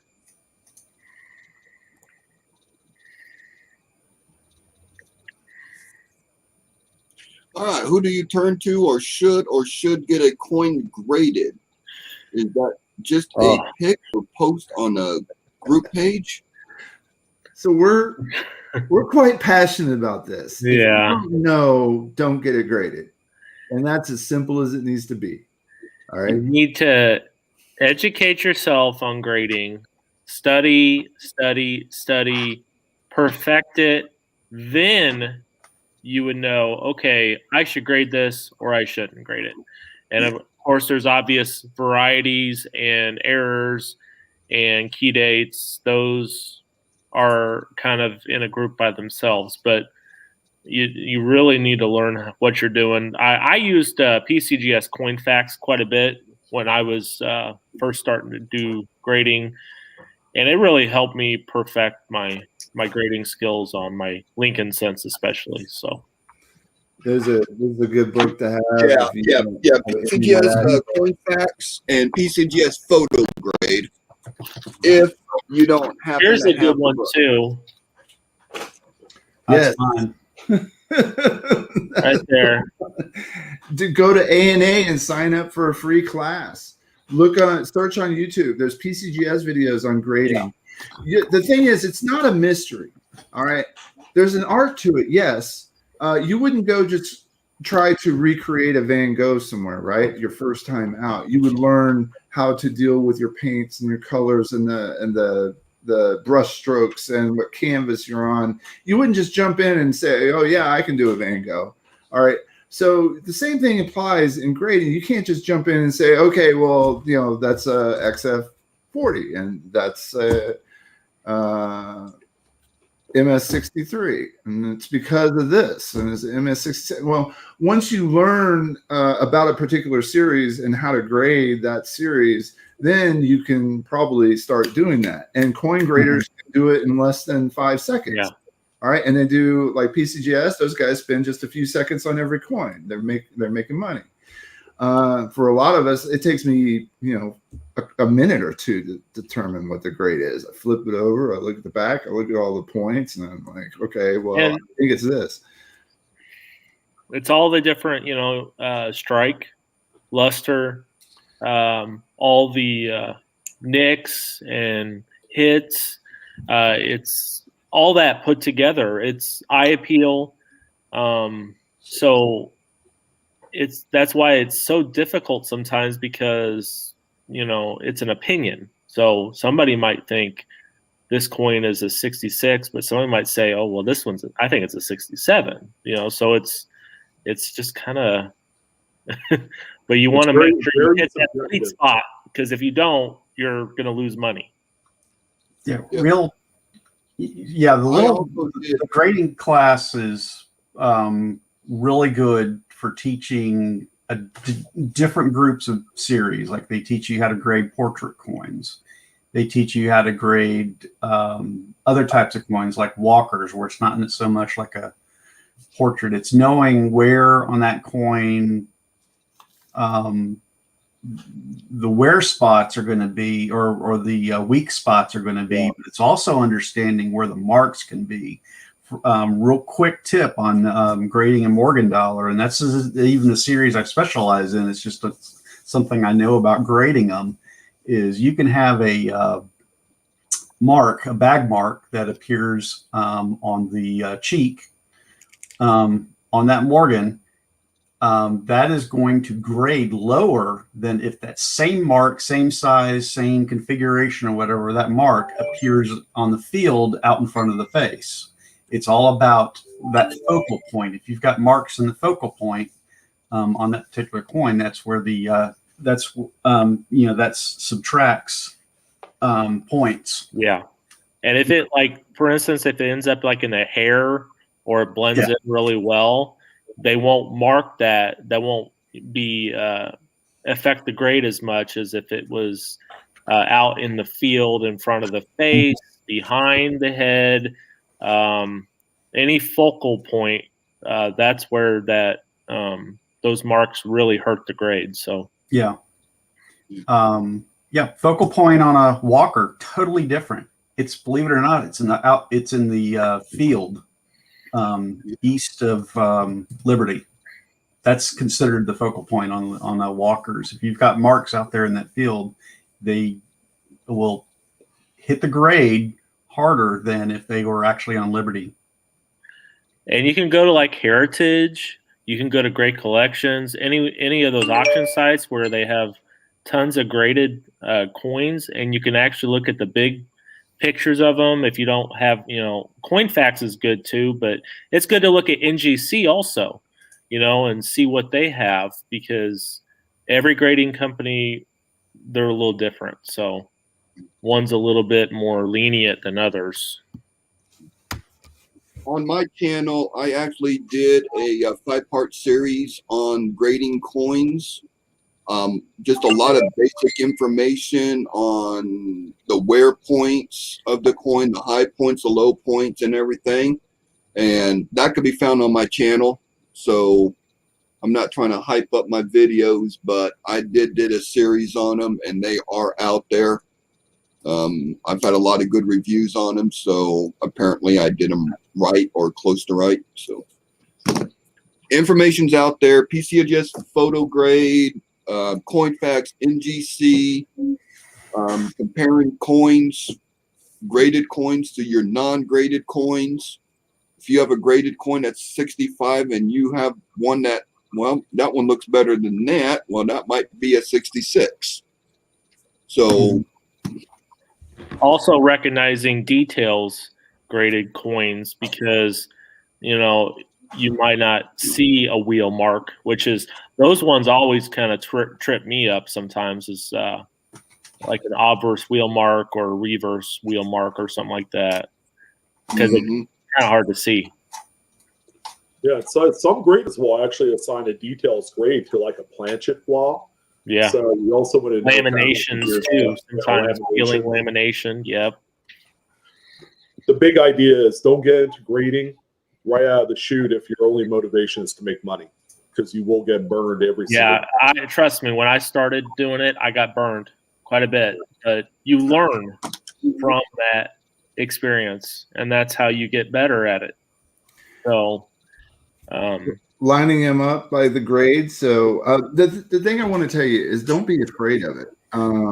You have a supercomputer right here, and you have these eyes, so you can learn the grade too.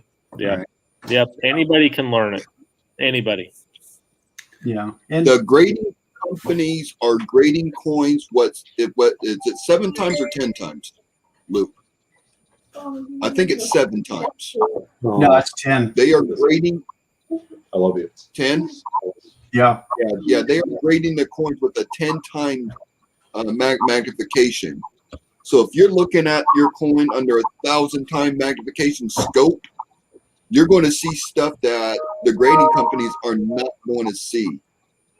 So just keep that in mind. A 10 times loop is what they're using as the standard for grading on when they're looking at coins.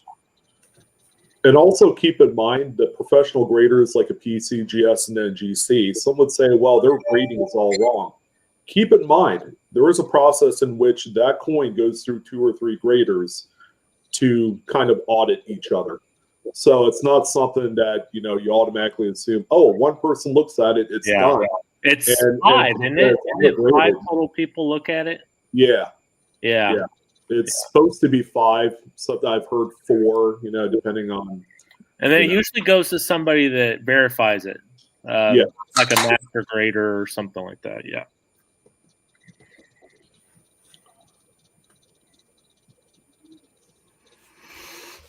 But that was a good topic. Yeah. Whoever brought that up, thank you. Yeah. That's a big one in coins. It comes up a lot. It sure does. And it still stumps people to this day, irrespective to all of the different, resources that you could untap online. The ANA, you got PCGS CoinFax, you got all of the auction sites. It's pretty vast.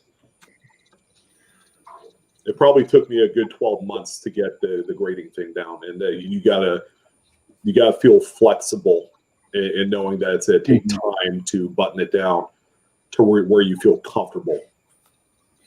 Yeah, and if you can afford it, the the ANA shows coming through, I recommend the class.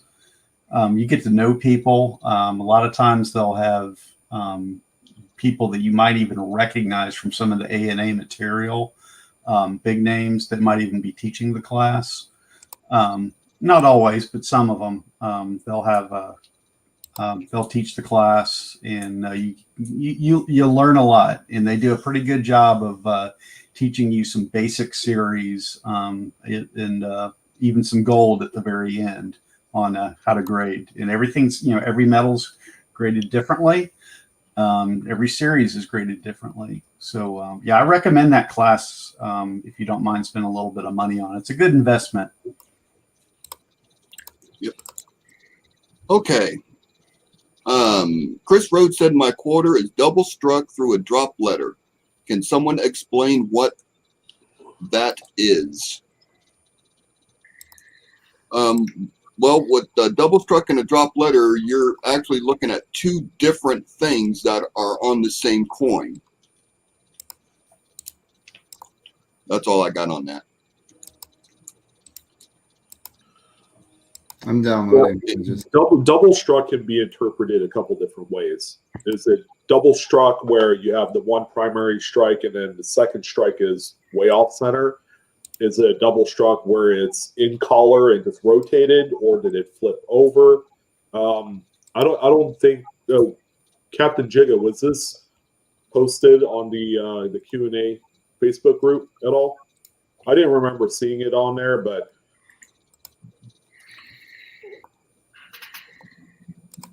There's the answer to that, Kennedy. Yep. Very good. Yeah. If the coin is double struck and has a drop letter, it's two different things that are on the same coin. It's not. Yeah, they're two different. They're two different events. Yes, thank you. I guess it's not double struck. It's two dropped letters. He worded it wrong, it says. Oh, okay. Well, that's interesting. Here, I got it. Let me just open it up and. Yeah, why not? Yeah, let's look at it. Are we going to have a picture to look at? Yeah. Are we going to sit back in our chairs and go, huh? Well, I have seen in the last 20 years a few coins with two dropped filling type strike throughs. So it's not impossible. They are kind of dramatic looking.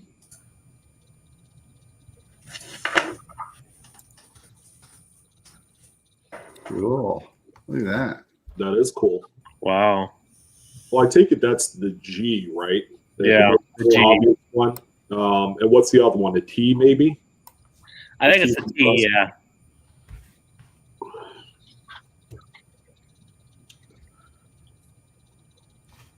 So to kind of reference kind of like a Cliff Notes version, Captain Jigga, of what drop letter is, it on the dies, all right, the U.S. Mint applies grease, right? You know, the mint machinery, the presses, they run just like an automobile.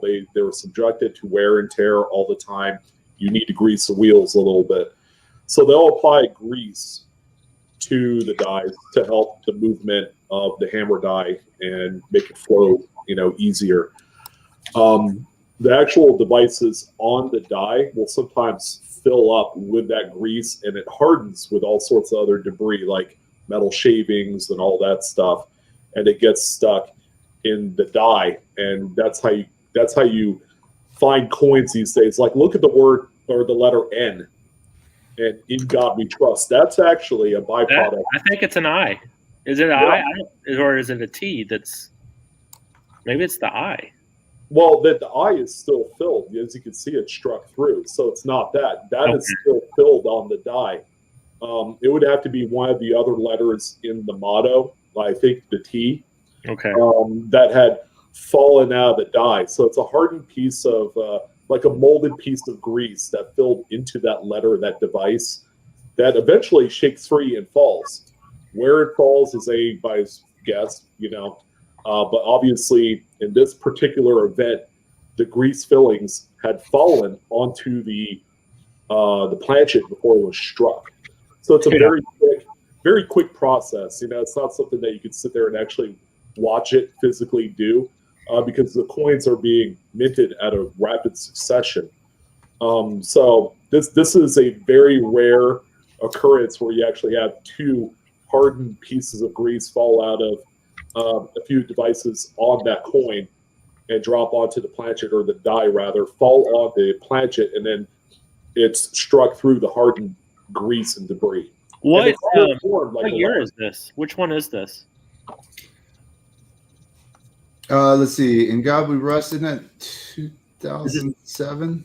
Is this Kansas quarter? Yeah. And my apologies, Captain Jigga, if I felt like I over-explained it. Oh, wow. Go back to that last picture, Shay. Oh, it's got a little bit of damage on it. This one? Yeah. You can really see the outline of That's letters. really cool now that I look at it that way. Wow. Very cool. Philadelphia Mint, go figure. Yeah, nothing comes good out of the Denver Mint. Well, hold on. Don't say that. We got There's a few claim to fames. Yeah, well, they screwed up in 2021, and I'm happy because I only get Denver Mint coins here. So, yeah, I feel you, Eric. Yeah, that's where I get mine too, Denver. Is this Kansas? Yeah, this is a Kansas quarter, Philadelphia. 2005. Right, so as you guys know, the Kansas statehood quarter is notorious for what we call, quote unquote, the In God We Rust quarter, where the T in trust is always missing. That's exactly how this happens. Is that's a clogged die issue full of just grease and crap in there. That's very cool. And the fact that the I in is still filled on the die and it's showing through as a strike through because it's so weak on there, I think is really cool. It kind of like ties everything together. Yeah, I mean, if you think about it, this is the end of In God We Rust. So would this be a gradable coin even though it's got the ring of death? I think this is something that you have either one of two options. If you like it and you're going to keep it, probably send it off to like an annex. Don't pay a ton of money to have this attributed and graded and all that stuff. Or just put it in a 2x2, one of those plastic ones, and enjoy it. If you're looking to sell it, you could probably sell it as is with good close-up pictures, which these appear to be, and then just go with it. Yeah, because it would definitely get a details grade for sure. Yeah, and then yes, please do if you're considering moving this online or something to sell it, please do disclose that it does have that roller damage. It was a roll ender, so at one point. Yeah. Ideally, you don't want to sell this coin and then have it returned because things were not disclosed. Because me personally, in spite of the counter wheel damage on there or the roller damage, I think this is quite a nice looking error. Yes, it does have value, Captain Jigga. It does. Some. Yeah. Yeah, just the one drop letter is going to have decent value on it, but with two drop letters, oh my goodness. It's, yeah. Of course, Yeah, lost my train of thought. Thank you.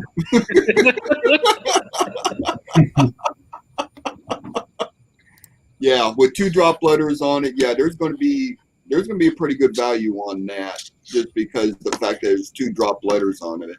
And I think since it's a Kansas quarter, I think that also is going to help it a little bit because people know that, hey, this is the In God We Rust quarter, and I've got one with the drop letters from the T. Mm-hmm. So, yeah, wonderful find. Congratulations. Very cool. very.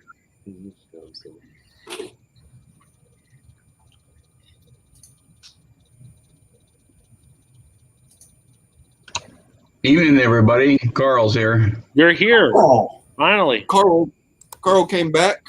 Yeah, Thank sorry. you, Carl. And No just problem. the right time too, before we get to our feature coin of the night. Oh, well, I thought we just looked at it. That thing was nice. That's really cool. Yeah. That was cool. Yeah. I was going to say that was a feature coin. That was Okay, really well, nice. that's just a little. That's just a Yeah. little Appetizer. tidbit of our featured coin. Yeah. That's a warm up. That's just a little warm up. That I guess that just came in on our Facebook Q&A page. So thank you for sending that in. Glad we're able to get it on the little questions and answer thing we got going here tonight. Are we ready for that featured coin? I say so. Fire away. We better before live coin Q&A has a combustion in chat. I've got the email up if somebody wants to read it. Well, Carl just got here. How about he do us the pleasure? Yeah, I can do that. This is from Richard N. Defective quarter and 2 Chinese coins. Greetings from Norway. Wow. The quarter appears to be thinner than normal and is 0.8 millimeters in the thinnest side and 1.56 millimeters on the thickest side. Are they worth anything? Is this the mystery coin? Okay. I forgot about the other one. Wow. Look at it. Just look at it.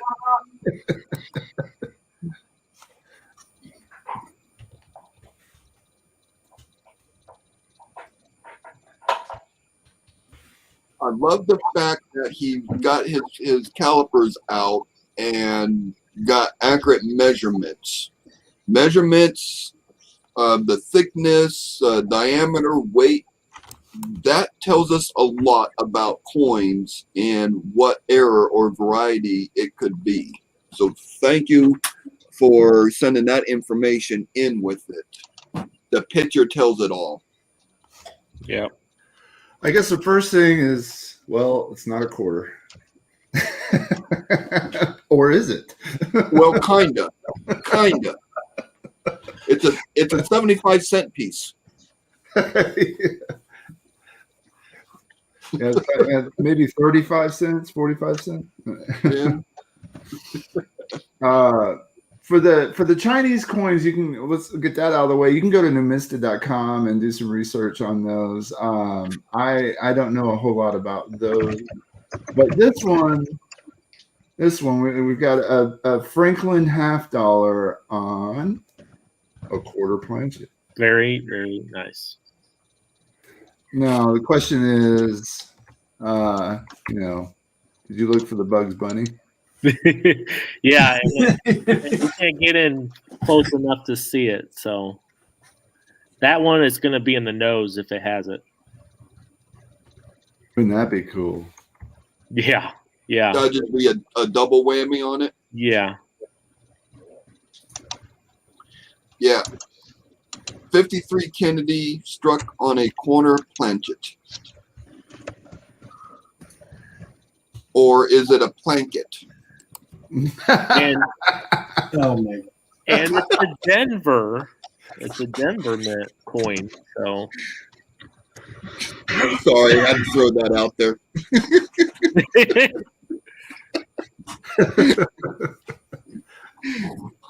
53 Franklin. 53D. 53D Franklin. Coin Dragon, 53 Kennedy. No, Adam, I'm pretty Isn't sure it Kennedy 50? was not president yet. aren't the 53s known to be well struck overall? Yes, yes. So usually 53. Now 53P is tough for full bell lines. 53D is common, and 53S is like almost impossible to find one full bell lines. I thought it was really interesting that this one was tapered. Like, look how much thinner. It's point. Yeah, 0.8 to 1.5 millimeters thick on the thick side. Whoops. Thin, thick.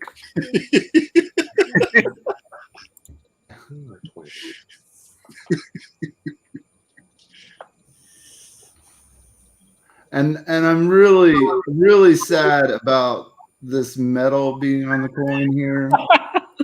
Don't. Where's Shumar? Yeah. Oh, no. He's probably watching us in the background, cringing right now. Please don't ever do that because, well, it screws up your coins. Well, you guys know what happens when you're driving a car and your brakes all of a sudden feel like metal scraping. Yeah. Where it's metal on metal, you have no more brake pad left. That's what this image reminds me of. Yeah.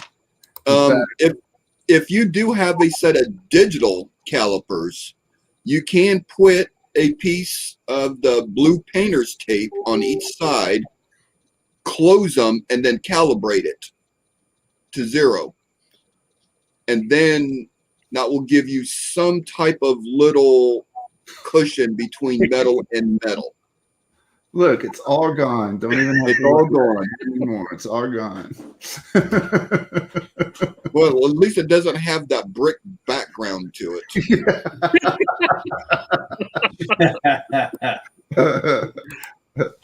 Yeah, I'm glad I finally figured that out.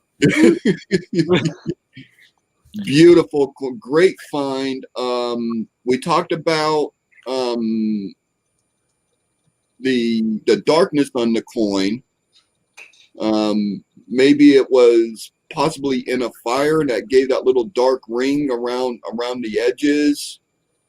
That could be some type of a little bit of like environmental damage on it. And keep in mind, it did find its way to Norway somehow. Just crazy.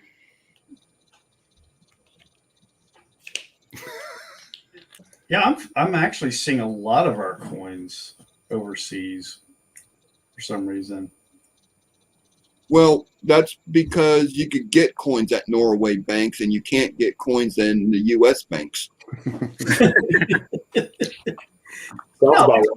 Yeah, if this fell out a quarter roll, that's crazy. Oh, goodness. Yep. Just in case it hasn't been said, look at it. Yep, that is our featured coin for the week. And that is a great find. Oh my goodness. I would love to come across something like that without paying a heavy premium for it. I was going to say you should move to Norway. God knows what else you'll find. Yeah.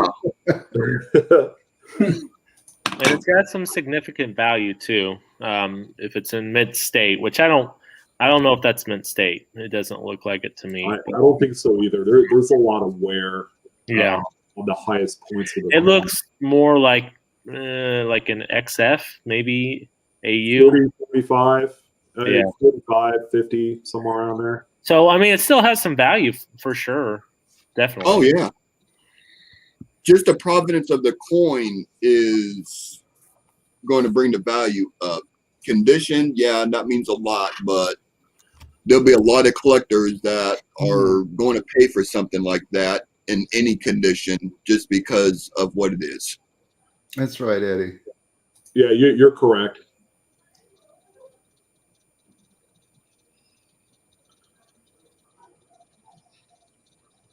And I would venture a guess there's not a whole heck of a lot of reading on there as well. Seeing as how the flow in that $50 chamber is pretty.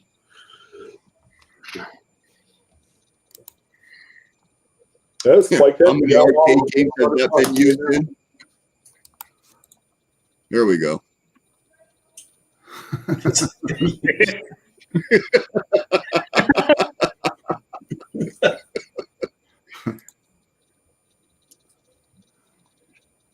Well, if the coin is slightly bigger in diameter to a regular quarter because of the metal flow, it probably won't fit in a standard machine.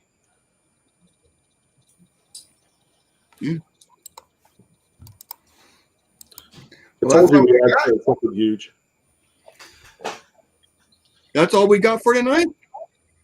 That's it. Okay. I want to special thanks out for our panel members tonight. Always appreciated. You guys are on here, taking the time out of your week to join us and for doing all of this talking and looking and giving your expert opinions about stuff. Everybody in chat, thank you. The show would not be possible without you guys. Remember, you can get a hold of us at info@livecoinqa.com. That is our email page. And live, what's our, God, I always get the Facebook page. LiveCoinQA.com. livecoinqa.com. And I always get the Facebook page mixed up. Just Coin Q&A. Coin Q&A. Coin Q&A at Facebook. Thank you. It's the only one with the and percent in it other than our channel, Live Coin Q. Yeah. Oh, and thank you Yeah. to our mods. I saw Cindy and Amber and Frank and, of course, Live Coin Q&A mod. Yep. And Yeah. don't forget, you can support us by buying our wares. We've got T-shirts and hats over on the website, and that goes towards supporting the channel and the website and all the information that we provide. Mm-hmm. So go over there and check it out. We'd love to have your support. The shirts are really comfortable. We got short sleeve and long sleeve shirts left. They are. I wore my polo all day at the show. I was hoping I'd see somebody who knew us. I didn't see anybody at the show this weekend, but that's okay. And for all of those that sent pictures that we didn't get a response over the next 2 weeks, since we're gone next week, over the next 2 weeks, we'll be replying to you and putting your emails in the queue if they're ready, good for the show. And so be patient with us since it's our week off after this, but we'll get to you. Don't worry. Yep. Usually, if you'll have more success in getting onto the show and getting your question answered sooner if you can get it to us before Monday. Monday is a really hectic day setting up the show and doing all the things that we do, so it's hard to get to the questions also that we've already done, some homework on and research. And Yeah, I had every intention of getting on this afternoon and knocking some out because I've not been very active in email the last couple of weeks. But work just wouldn't let me go today. Central States coin show is this next week, isn't it? Or this week? I think it's this week. is it? Yeah. So anybody in the Chicago area? Goodness. Yep. And thinking of coin shows, if you're interested in finding coin shows in your area, coinzip.com.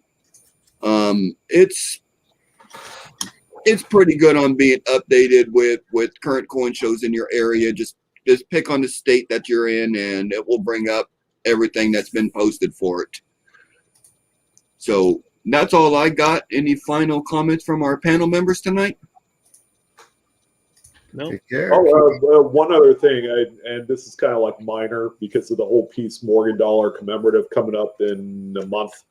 The silver proof set, I think, is on sale tomorrow, right? Is that tomorrow? So for those of you that are interested in that, it will be available. I think it's like $105. It has gone up in price.